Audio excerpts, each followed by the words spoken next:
우리 같이 봉독하신 고린도전서 10장 23절로 24절의 말씀을 가지고 함께 사는 지혜라는 제목으로 같이 은혜를 나누고자 합니다. 우리 한번 제목 같이 한번 따라 하실까요? 함께 사는 지혜.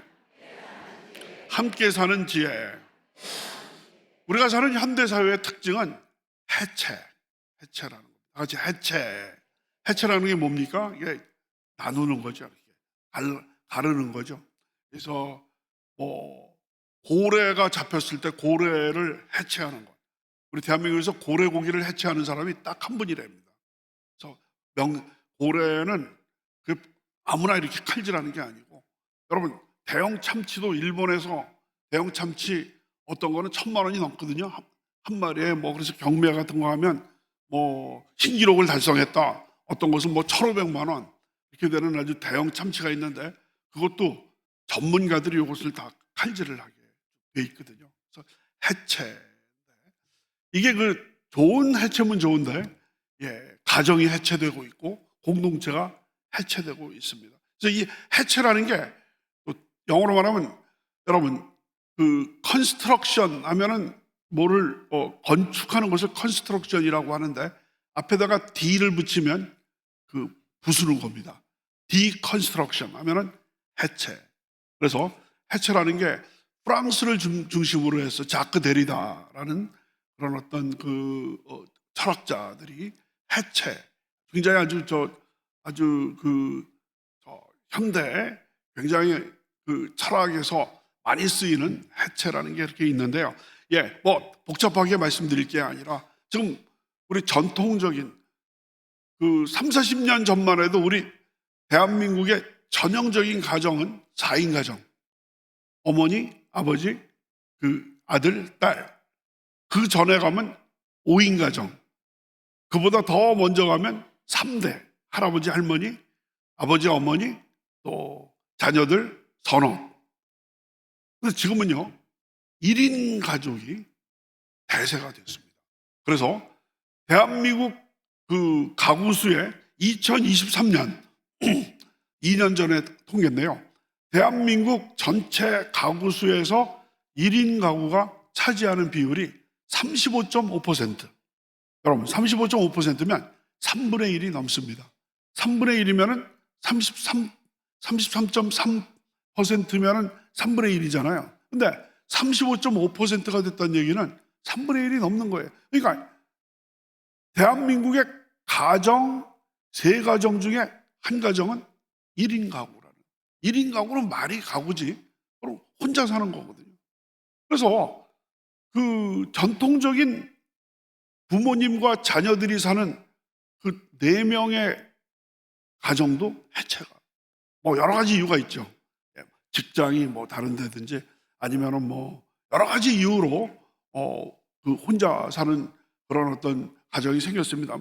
이제는 결혼 안 하는 30이 넘은 그런 어떤 아들, 딸 혼자 독립해가지고 사는 경우라든지, 아니면은 이혼이라든지, 아니면은 배우자가 먼저 세상을 떠났다든지, 여러 가지 이유로 어쨌든 간에 1인 가구가 35.5%가 됐는데 점점 증가하고 있다는 것입니다. 이러다 보니까 혼자 이렇게 살다 보니까, 편안하게 살다 보니까 각자 자기 나름대로 그건 남한테 구속받지 않고 가족이라는 어떤 뭐랄까요, 속박에서 벗어나가지고 나도 내 마음대로 살고 싶다라고 해가지고 살다 보니까 개성을 찾고 하는 것은 좋은데, 그러다 보니까 내 마음대로 내가 산다라고 하다 보니까 주변 사람들에게 민폐를 끼치게 되는 경우가 적지 않게 있다라는 것입니다.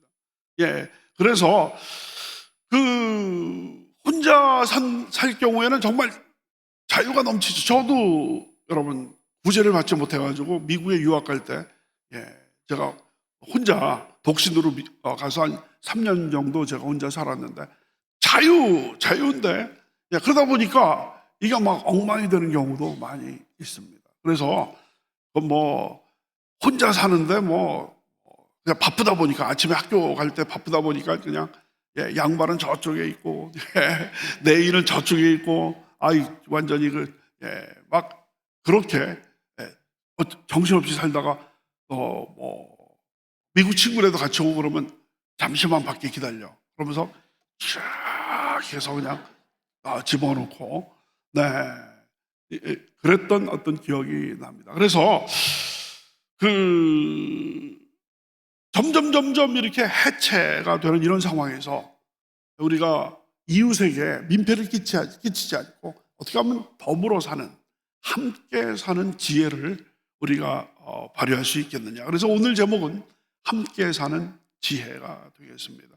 그래서 지난주도 우리 대한민국의 가장 큰 과제가 사회적인 통합이다라고 말씀을 드렸는데, 그거는 좀 어떻게 보면 이제 거대 담론이고, 오늘은 함께 사는 지혜, 더불어서 우리 주변에서 같이 사는, 여러분 우리 대한민국은요, 이 좁은 땅덩어리, 여러분 몽골 말씀을 제가 드렸는데요, 몽골 뭐 다녀오신 분들 여기 계시는데요, 몽골은 우리 한반도 남북한을 합친 것의 7배, 엄청나게 크죠.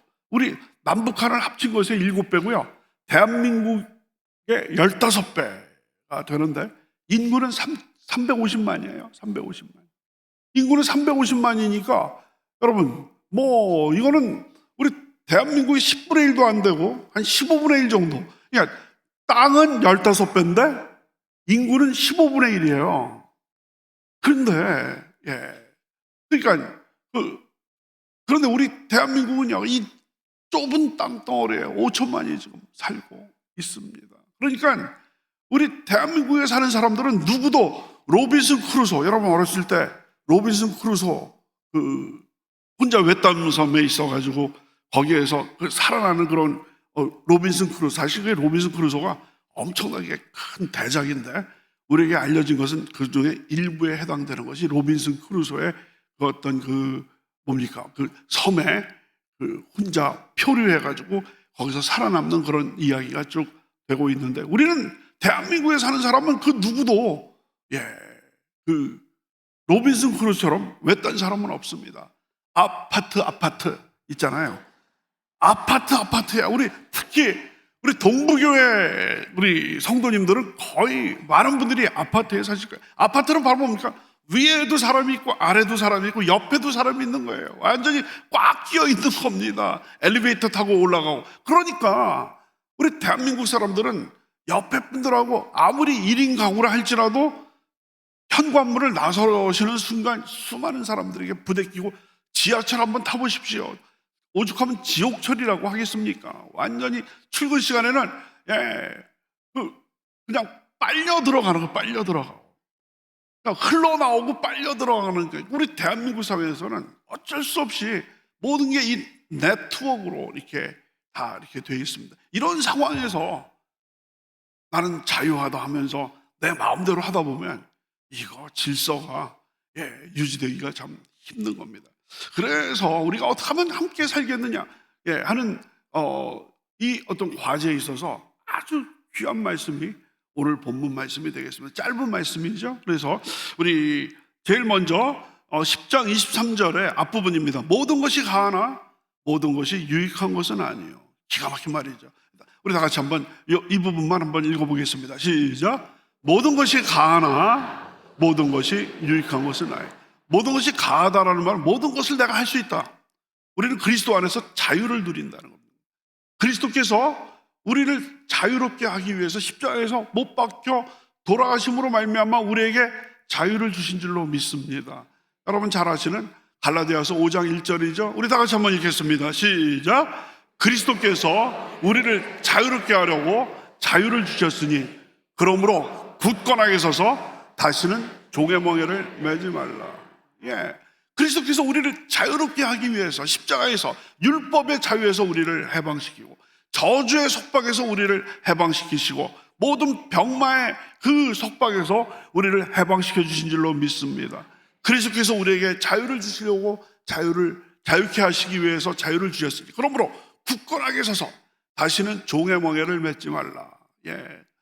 그래서 예수 결박 푸셨도다 모든 결박 푸셨도다 나의 결박 푸셨도다. 나는 자유해. 우리는 그리스도 안에서 자유함을 누리는 줄로 믿습니다. 진리를 알지니 진리가 너희를 자유케 하리라. 아멘. 예, 진리를 알지니 진리가 너희를 자유케 하는 거예요. 그러니까 우리는 그리스도 안에서 자유합니다. 그렇지만 자유하다고 그래가지고 우리 마음대로 새벽 2시에 그 아파트에서 현관문을 열어놓고 할렐루야 할렐루야 하면서 핸델의 메시아를 그냥 쿵쾅쿵쾅쿵쾅 하면은 무슨 일이 일어납니까? 아랫집에서 망치 갖고 올라옵니다. 옆집에서 민원이 들어와서 경비실에서 전화가 들어옵니다. 그러니까 나는 자유해 하지만 그 자유는 나 혼자 사는 외딴 섬에 가면은 우리 맘대로 음악 틀어놓고 맘대로 그냥 그 댄싱 하고 막 그러게 했습니다만은, 우리가 말씀드린 대로 우리 대한민국은 몽골처럼 그렇게 넓은 초원이 있지 않고, 몽골도 참 답답한 게, 다녀오신 분들 아시죠? 몽골 그 넓은 땅에 350만이, 그중에서 절반이 수도인 울란바토르라는 그곳에 모여가지고 그냥 그 차가 막히는데, 이거는 시도 때도 없이 막히는 거예요. 우리 대한민국에 막히는 건 이거는 아무것도 아닙니다. 엄청나게 막힙니다. 공항서부터 그 호텔까지 그 아무것도 안 막히면 15분, 20분이면 갈 수 있는데 3시간이 걸립니다. 3시간. 그래서 그 사전에 답사한 분들이 이건 정말 엄청나게 막힌다고 그래가지고 거기에 대통령궁하고 또 다 연락을 해가지고 경찰 그 선도차를 딱 놓고 뚫고 갔는데도 1시간 반 만에 절반을 줄여가지고 가게 된 거거든요. 그러니까 심지어 그 몽골에서도 사람들은 부대끼면서 사는 거예요. 그 호텔에서 창문으로 쭉 봤더니 산에 우리나라 옛날 달동네처럼 다닥다닥 집들이 붙어 있는 것, 제가 사진도 땡겨서 이거 찍었습니다. 그래서 그 넓은, 정말 답답한 것 같아요. 우리 대한민국도 여러분, 그 대한민국 땅에서 그 5천만의 절반이 수도권 경기도에 2,500만이 사는 거예요. 경기도 서울에요.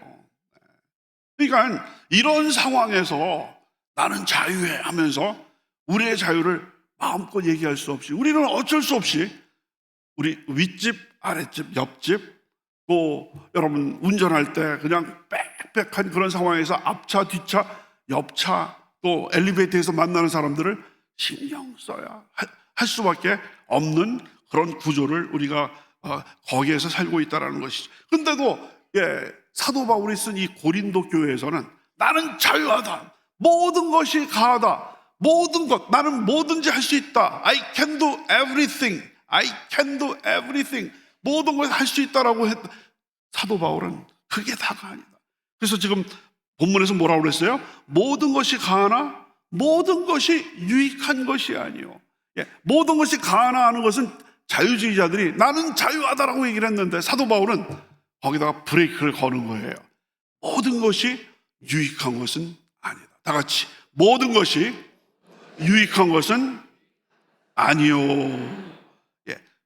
자기에게도 유익하지도 않고 타인에게도 유익하지 않다라는 것이죠. 그렇기 때문에 우리의 자유는, 여러분과 저는 분명히 자유하고, 특별히 기독교인이 아니라 할지라도 자유, 대한민국에서는 우리가 자유를 누릴 수 있지 않습니까? 헌법이 우리 여러 가지 마음대로, 우리가 그 직장 생활하고 여러분께서 사업해가지고 여러분들께서 소득을 얻고 계시면 그 소득 갖고 우리 마음대로 쓸 수 있는 것 아니겠습니까? 마음대로 자동차도 사고, 북한처럼 어떤 그 사회주의 경제처럼 자동차를 사는데도 국가의 허락을 받고, 그런 게 우리나라에서는 필요가 없잖아요. 마음대로 할 수 있어요. 우리 고독교구, 정말 우리 중찬단 분들 보니까 정말 아름답게 이렇게 헤어스타일도 아주 예쁘게 그냥 이렇게 그 정부에서 규제하지 않고 자기 자유대로 이렇게 쭉 하는 거거든요.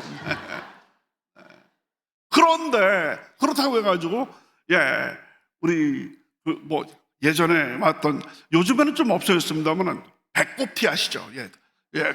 10월에 좀 배꼽티 있지 않습니까? 그래서 어떤 자매가 예, 그 뭐 옛날 얘기인데 아재 개그입니다. 용서해 주시면 감사하겠는데, 어떤 자매가 주일날에 예배를 드려왔는데 완전히 그냥 배꼽티를 입고 예배를 제일 앞자리에 딱 앉았어. 모든 성도들 제일 늦게 와가지고 앞자리에 놓으니까 성도들이 눈을 쫙 해서 갔는다. 그래서 그 목사님이 제일 앞자리에 배꼽티로 이렇게 했는데, 예, 저처럼 눈이나 잘 안 보이면 상관없는데, 예, 그래서 끝나고 나서 자매님, 그 옷이 참 은혜스럽지가 않은 것 같다 그랬더니, 아, 무슨 말씀이세요? 우리 하나님께서는 중심을 보신다고 그래가지고, 정말 흘러간 옛 개그인데 웃어주셔서 너무 감사합니다. 그러니까 우리는, 나는 자유하지만 아무 어떤 옷을 입는 거, 이거 대한민국 정부가 규제하는 건 아니지만, 그래도 우리는 남의 시선이 무서워서가 아니라 우리는 함께 사는 사람이기 때문에 내가 하고 싶은 것 다 했다가는, 여러분 주일날에, 아니 뭐 주일날이나 좀 편하게 오자 그래서 장로님들께서 슬리퍼에다가 반바지에다가 티셔츠를 딱, 우리 김원혜 원장님 얼마나 정말 멋진 이렇게 또 정말 신사로 이렇게 쭉 하셨는데, 반바지에다가 선글라스에다가 그 샌들로 오신다면 은혜 받는 사람도 있겠지만, 이거는 우리 한국 교회의 어떤 전체적인 어떤 전통, 이런 것과 좀 거리가 있다라고 생각하지 않겠습니까? 그러니까 사도 바울은 모든 것이 가하나, 그리스도 안에서 모든 것이 가하나, 그렇지만 모든 것이 유익한 것은 아니다. 이해가 되시면 아멘 하시기 바랍니다. 그래서 베드로전서 2장 16절에 귀한 말씀이 있습니다. 너희는 자유가 있지만 그 자유로 악을 가리는 데 쓰지 말고 오직 하나님의 종과 같이 하라. 얼마나 좋은 말씀이에요. 우리 다 같이 한번 읽겠습니다. 시작. 너희는 자유가 있으나 그 자유로 악을 가리는 데 쓰지 말고 오직 하나님의 종과 같이. 얼마나 귀한 말씀인지 모르겠어요. 우리에게 도전을 주시는 귀한 말씀인 줄로 믿습니다. 그 다음에 23절 하반절이 있습니다. 모든 것이 가하나 모든 것이 덕을 세우는 것은 아니다. 다시 다 같이 시작. 모든 것이 가하나 모든 것이 덕을 세우는 것은 아니다. 사도 바울이 두 번째, 모든 것이 가하나, 모든 것이 맞다. 고린도 교회에서 아주 철부지같이 나는 모든 것이 가합니다 해가지고 3.1절에 폭주족들 있잖아요. 그 다음에 꼭 이 사람들은 3.1절 아니면 광복절, 우리 대한민국 독립과 관련된 그날에 청소년들이 브렁브렁브렁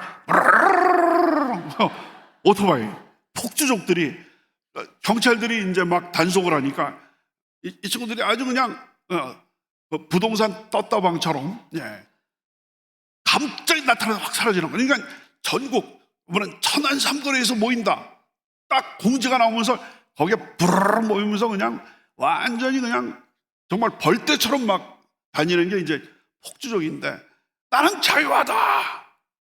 사도 바울은 자유해. 하지만 모든 것이 유익한 것이 아니고, 여기서 모든 것이 덕을 세우는 것은 아니다.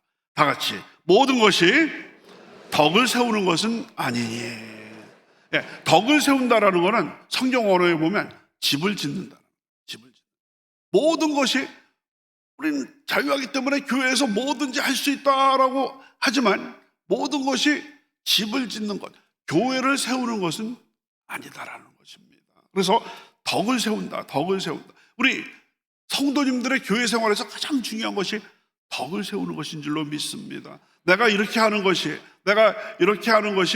성도들의 덕을 세우고 있느냐, 교회를 세우고 있느냐, 가정을 세우고 교회를 세우는 것은 덕을 세우는 것인 줄로 믿습니다. 여러분, 고린도전서 8장 1절입니다. 우상제물에 대하여는 우리가 다 지식이 있는 줄은 아나, 그 다음 보세요. 지식은 교만하게 하고 사랑은 덕을 세우는 것. 지식은요, 뭐 안다 그러면요, 교만하게 한다. 여기 성경 언어에 보면 부풀게 한다는 뜻이 있어요. 지식이 좀 들어가면 가슴이 부풀어져 가지고 완전히 그냥 자기가 모든 거 다 아는 것처럼. 하지만 사랑은 뭐예요? 사랑은 덕을 세운다, 집을 짓는다, 가정을 세우고 교회를 세운다라는 그런 말씀입니다. 여러분, 우리 그리스도인들의 임무는, 우리 고덕교구뿐만 아니라 나머지 11교구 우리 그리스도인들의 의무는 바로 뭐냐면 교회를 세워가는 것이 우리의 의무인 줄로 믿습니다. 고린도전서 12장 27절입니다. 너희는 그리스도의 몸이요 지체의 각 부분이라라고 말씀하고 있습니다. 그래서 우리 그리스도인들은 한번 따라하십니다. 우리 그리스도인들은 가정에서, 일터에서, 사회에서, 국가에서 공동체를 무너뜨리는 사람이 아니라 세워가는 사람이 되어야 됩니다. 공동체를 세우기 위해서는 덕을 세우는 겁니다. 덕이 되어야 되는 줄로 믿습니다.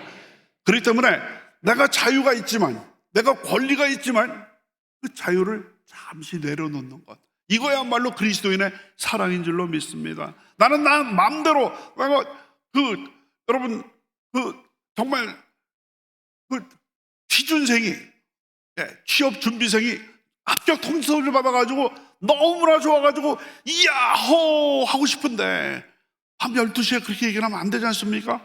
그 자유를 억제하는 것, 이거야말로 우리들의 그리스도인들의 사랑인 줄로 믿습니다. 나의 자유와 권리를 양보하고 희생할 줄 알고 참을 줄 알고 견딜 줄 알고 용서할 줄 아는 것이 덕을 세우는 것이고, 그것이야말로 우리가 함께 사는 지혜인 줄로 믿습니다. 그래서 사도 바울은 고린도전서 8장 13절에서 그러므로 만일 음식이, 특별히 여기서는 우상제물입니다, 음식이 우상제물이 내 형제를 실족하게 한다면 나는 영원히 고기를 먹지 아니하여 내 형제를 실족하지 않게 하리라. 그래서 형제 자매를 실족하지 않게 하기 위해서, 함께 살기 위해서 나는 자유하지만 그 자유를 그리스도를 위해서 참는 겁니다. 여러분, 우리가 술, 담배, 여러분 술 먹어도 술 먹으면 지옥 갑니까? 반대로 그러면 술 안 먹으면 천국 갑니까? 아니거든요. 그렇게 하면 쉬워요. 술을 안 먹으면 천국 가는 거 아니거든요. 예수 믿어야지 천국 가는 줄로 믿습니다. 그러니까 술 먹는다고 사실은 지옥 가는 건 아니에요. 우리가 먹을 수 있어요. 먹을 수 있습니다. 하지만 그 자유를 참는 거예요. 왜요? 마귀가 바빠서 대신 보내는 게 술이라는 얘기가 있어요. 이해가 되시면 아멘. 한번 따라 하실까요? 마귀가 바빠서 대신 보내는 게 뭐라고요? 술이에요, 술. 마귀가. 그러니까 여러분, 술 가면, 뭐, 각설이 타령해도 술은 술술술 잘 넘어간다, 뭐, 그게 있습니다만은, 정말 가장 우리는 정신이 온전해도 제대로 판단 못할 경우가 많이 있는데, 어지러운 물이 들어갔는데, 어지러운 물 뭡니까? 귀 있는 자는 들을지어다. 어지럽게 하는 물이잖아요. 이 물은 어지러운 물은 아니에요. 근데 어지러운 물이 들어가면 정상적인 사람도 완전히 그냥 제대로 판단 못하고 운전대 잡으면 베스트 드라이버라 할지라도 그냥 완전히 그냥 들어가고, 제 대학 친구들 보면 술꾼들 뭐 흔히 하는 대로 얘기하는 대로 저기 딱 전봇대가 있는데 갑자기 술을 딱 취하고 가면 전봇대 사이에 길이 보인다는 거예요. 그 길을 자기는 가야 된다는 거예요. 가다가 어쩔 때는 자기가 막 걸어가는데 멀쩡하던 아스팔트가 올라와서 자기 뺨을 딱 때리는 거예요. 1인칭 관점에서 하는 얘기죠.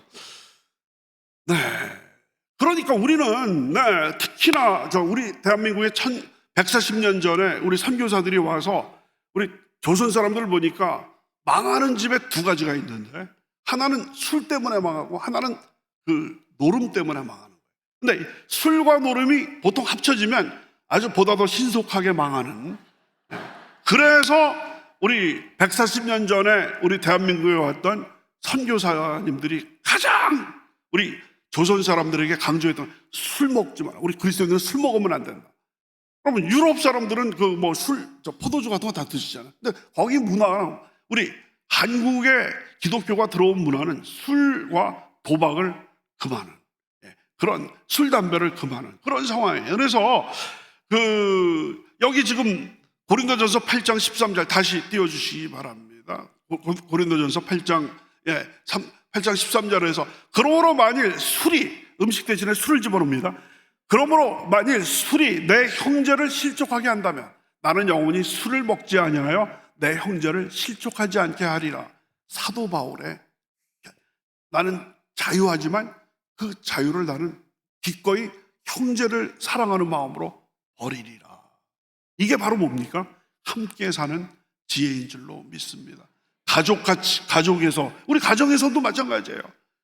나 맘대로 할 수 있어, 맘대로. 하지만 우리 아내가 있고 남편이 있고 또 자녀들이 있고, 또 어른을 모시고 계시는 분들은 그 노쇠하신 어머님 아버님이 계시는데 내 맘대로 할 수가 없는 거예요. 우리는 여러분 네트워크, 로빈슨 크루소처럼 외딴 섬에 홀로 사는 사람이 아니라는 겁니다. 그렇기 때문에 우리의 자유는, 우리는 자유하지만 자유를 정말 하나님의 영광을 위해서, 가정의 평화를 위해서, 우리 교회의 평화를 위해서, 우리 대한민국의 평화를 위해서 우리가 유보하는 그러한 지혜가 필요한 줄로 믿습니다. 그래서 마지막 24절입니다. 우리 다 같이 시작. 누구든지 자기의 유익을 구하지 말고 남의 유익을 구하라. 내 유익을 구하지 말고 자기의 유익을 구하지 말고. 여러분, 사랑은 무례히 행치 않고 자기의 유익을 굳지 않고, 그죠? 사랑은 자기의 유익을 굳지 않는다라고 얘기합니다. 그러니까 남의 입장에서, 그러니까 여러분 중요한 게 이게 잘 안 되는 사람들이 있어요. 남의 입장을, 그러니까 역지사지 아시죠? 역지사지. 당신도 내 입장 대봐라. 내 상황 이해하지 않겠느냐, 이런 얘기들 가끔 하지 않습니까? 그러니까 남의 입장에서 생각하는 것, 남의 입장에서 그러니까 저 사람이 좀 밤샘 근무를 했으니까 얼마나 피곤할까. 여러분, 자기 부하 직원이 밤샘 근무를 했는데, 아침에 출근을 했는데 그냥 이것저것 막 던지는 상사라고 한다면은, 이거는 어떤 일을 하기 위해서 밤샘 근무를 하고 왔는데 그거를 막 집어 던진다라고 한다면은, 그거는 상대방을 어떤 인격체로 본 게 아니라 단지 물건으로 본 거거든요. 그러니까 상대방의 그 심정을 이해하지 못하는 사람을 요즘 소시오패스라고 하는 거예요. 소시오패스. 많이 들어보셨죠? 소시오패스. 그러니까 사회적인 감수성이 없는 거예요. 그러니까 그래서 지금 정말 그 길에서 지금 교통사고를 당해서 지금 쓰러져 있습니다. 그걸 보고서도 그냥 지나간다는 얘기는 남의 남의 고통이 안 느껴지는 거예요. 감수성이 없는 거예요. 사회적인 감수성이 없는 사람이 말을 해서 소시오패스. 사이코패스는 또 다른, 심리적으로 잘못된 사람이고, 소시오패스, 그러니까 사회적인 어떤 공감 능력이 없는 사람입니다.